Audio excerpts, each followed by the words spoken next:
sunt mai atentă la privirile din jur, la ce o să spună lumea și aici deja asta este invitația pentru rușine. Nu sunt un părinte bun, m-am făcut de rușine, că ne vine foarte clar, ia uite cum se uită oamenii ăștia la mine. Să o văd, să-i fac loc, chiar dacă nu-mi place de ea.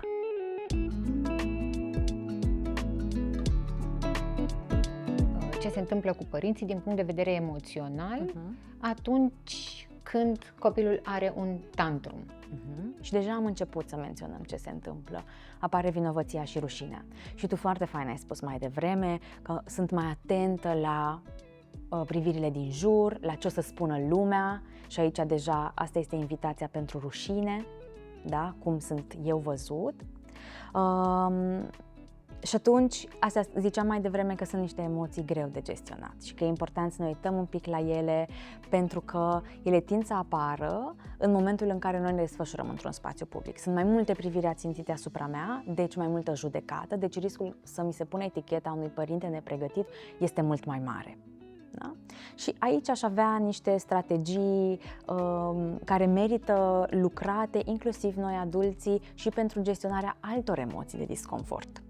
Prima ar fi validarea, despre care noi terapeuții vorbim atât de mult, dar e atât de importantă și cred că poate să fie un exercițiu bun pe care să îl lucrăm nu doar când suntem în magazin și se întâmplă lucrurile astea, și după și înainte, da, cu tot felul de emoții de disconfort, dar aici validarea poate să sune cam așa, dacă mă trezesc aici cu obrajii înroșiți, dacă îmi simt pulsul crescut, că trebuie să-mi dau seama un pic și cum se simte rușinea și vinovăția în corpul meu, ar ajuta să vin să-mi spun, ok, are sens să simt asta, orice emoție ar fi acolo, de ce ar avea sens să simt lucrul ăsta, să-mi dau un pic de timp să mă gândesc de ce ar avea sens să simt asta, pentru că sunt multe priviri în jur, ațintite asupra mea, pentru că nu e un moment plăcut acum, dar asta nu înseamnă că sunt un părinte nepriceput, ci că sunt mai degrabă un părinte care trece printr-un moment greu acum.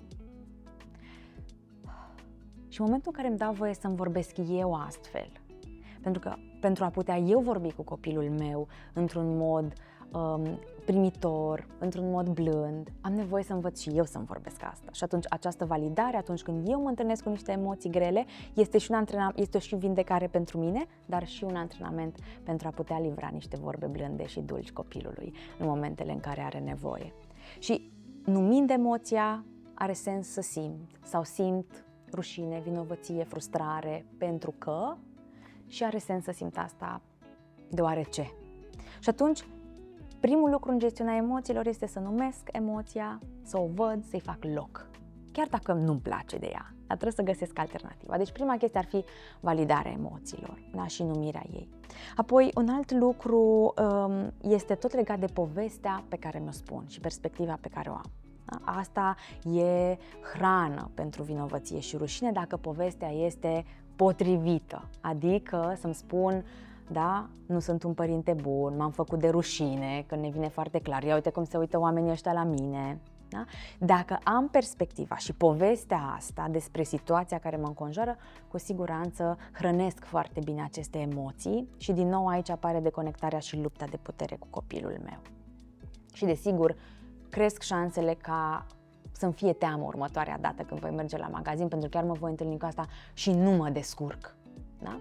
Și atunci hai să vedem care sunt niște alte povești pe care ni le putem spune. Pentru că ceea ce știm este că sunt mai multe realități. Da? Lucrurile nu sunt alb și negru. Da, poate să fie povestea asta rușine, dar să-mi dau voie ca și părinte să mă întreb cum altfel mă pot uita la ceea ce se întâmplă acum, ce altă poveste pot să-mi spun despre ce trăiesc aici. Și un lucru pe care adesea îl spun părinților în cabinet este că nu ești în magazin, în spațiul public, pentru a da un test de parenting și pentru a-i mulțumi pe ceilalți, a le dovedi celorlalți ce părinte bun ești tu. Rolul tău când se întâmplă asta este să fii aproape pentru a te gestiona pe tine emoțional și a-ți gestiona puiul emoțional. Este pentru a asigura bunăstarea, nu pentru a da un test de parenting. Asta este o poveste pe care ți-o pot spune. Păi un alt lucru care cred că ar prinde bine și din zona asta fermă și empatică este că probabil că oamenii care se uită acum la mine, da, părinte fiind, fie nu au copii, fie poate încă nu înțeleg complexitatea parentingului sau vârstei astea de copilărie mică și că, din nou, rolul meu aici este să fiu alături de mine și de copilul meu. Da? Ce am nevoie să-mi spun despre oamenii din jurul meu, ca eu să pot să fiu mai prezent, ca eu să fiu mai conectat cu mine și cu copilul. Deci povestea pe care ne-o spunem poate să schimbe atât de mult și mă poate ajuta și în validare. Ce se întâmplă dacă poate vine o bunică, poate vine un alt cumpărător, o altă mămică sau și intervine? Cum am putea noi gestiona aceste situații care se adaugă unui tantrum și presiunea aceasta din exterior, ca să nu riscăm să escaladăm și mai rău? Cum reacționez eu față de acest om cum care reacționez, cum reacționez ca părinte față de un alt cumpărător aflat în magazin, dornic să intervină și poate să-mi dea lecții de parenting, poate să distragă copilul. Și aici aș merge pe ceea ce menționam mai devreme, niște fermitate empatică. Pot să mulțumesc pentru grijă, pot să spun că nu apreciez, că m-a văzut într-un moment greu și că vrea ajutor, dar e în regulă să rămân eu cu puiul meu acum și să gestionez aici. Da? Adică să-mi dau voie să pun acea limită. Îmi dau voie să mulțumesc, dar să spun e în regulă, mă descurc în felul meu,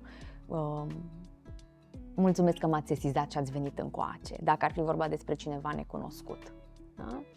Și uneori ajută, nu trebuie să răspund imediat, adică dacă vine cineva către mine, poate să fie uneori surpriză, un șoc, că eu sunt prins acolo cu copilul și atenția mea rămâne în spațiul respectiv, dă-ți voie să respiri înainte ca și părinte sau să nu răspunzi imediat. Ok, am văzut persoana asta, poate inițial îmi vine să zic, m-a venit cineva aici, deci clar e rău, clar nu gestionez bine.